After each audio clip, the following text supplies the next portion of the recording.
deal of my hair is quite genuine. The Duchess of Dithering offered me 50 guineas for this under the impression that it was a transformation. But it is all natural, except the colour. Look here. I'm going to take off all my clothes. Do it! Shame, are you mad? Shame? What shame is there in this house? Let's all strip stark naked. We may as well do the thing thoroughly when we're about it. We've stripped ourselves morally naked. We'll let us strip ourselves physically naked as well and see how we like it. I tell you, I can't bear this. I was brought up to be respectable. I don't mind the women dyeing their hair and the men drinking. It's human nature. But it's not human nature to tell everybody about it. Every time out of you open your mouth, I go like this, afraid of what will come next. Oh, we'd have any self-respect if we don't keep it up, then we're better than we really are. I quite sympathise with you, Mr. Mangan.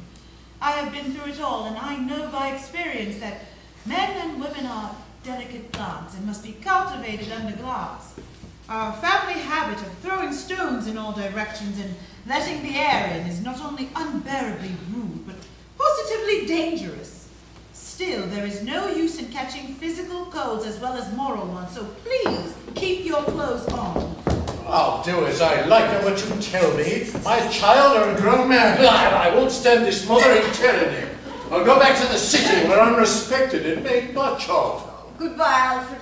Think of her sometimes in the city. Think of Ellie's youth. Oh, think of the Siamese eyes and hair.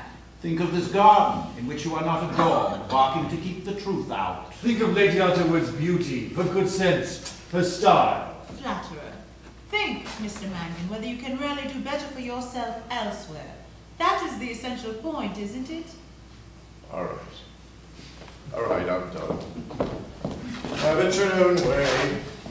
Only leave me alone. I don't know whether I'm on my head or on my heels when you all start on me like this. I'll stay, I'll marry her, I'll do anything but a quiet life. Are you satisfied now? No, I never really intended to make you marry me, Mr. Mangan. Never in the true depths of my soul. I only wanted to feel my strength, to know that you could not escape if I chose to take you. What? Do you mean to say you're going to throw me over after my acting so handsome? I should not be too hasty, Miss Dunn. You can throw Mr. Mangan over at any time up until the last moment. Very few men in his position go bankrupt. You can live very comfortably on his reputation for immense wealth. I cannot commit bigamy, Lady Utterword. Bigamy? You're married already. Only half an hour ago, I became Captain Shotover's wife.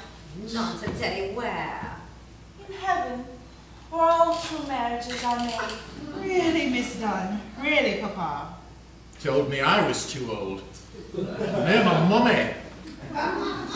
Their altar the grassy earth outspread, and their priests are muttering reading. Yes, I, Ellie Dunn, give my broken heart and my strong, sound soul to its natural captain, my spiritual husband and second father.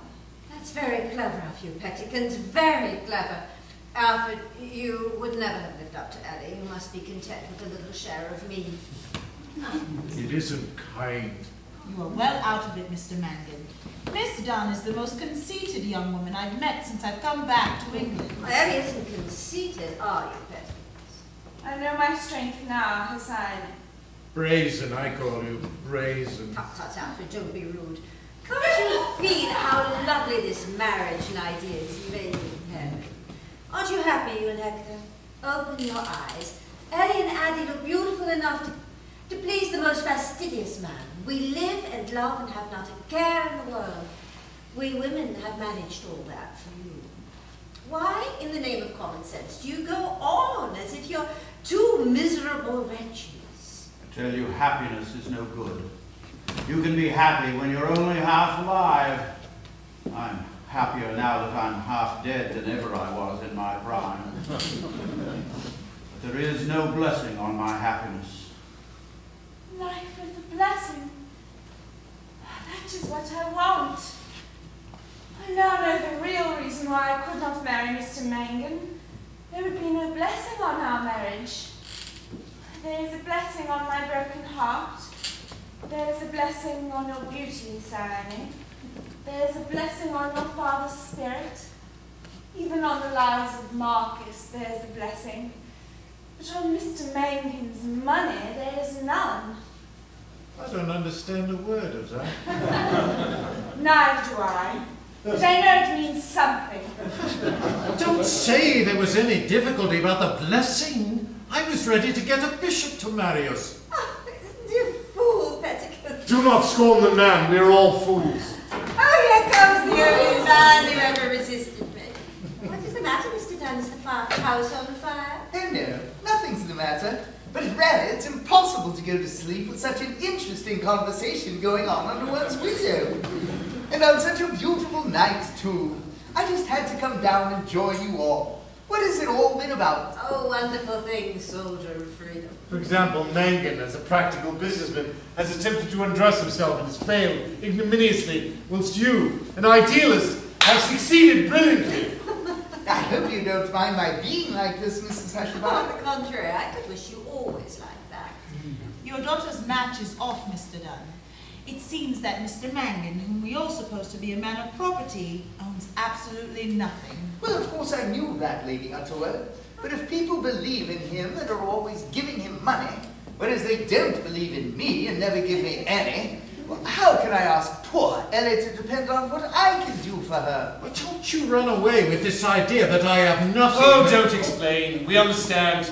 You have a couple of £1,000 in exchequer bills, 50,000 shares worth half a dozen 10pence, and half a dozen tabloids of cyanide of potassium to poison yourself with when you are found out. That's the reality of your millions. Oh, no, he's quite honest. The business is a genuine and perfectly legal. Yeah!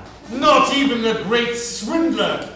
So you think, but I've been too many for some honest men for all that. There is no pleasing you, Mr. Mangin. You are determined to be neither rich nor poor, honest nor dishonest. There you go again. Ever since I came into this silly house, I've been made to look like a fool. I'm as good a man in this house as in the city. Yes, this silly house, this strangely happy house, this agonizing house, this house without foundations, I shall call it Heartbreak House. Stop, Betty. I shall howl like an animal. There, you've set out for Dolph. I like him best when he is howling.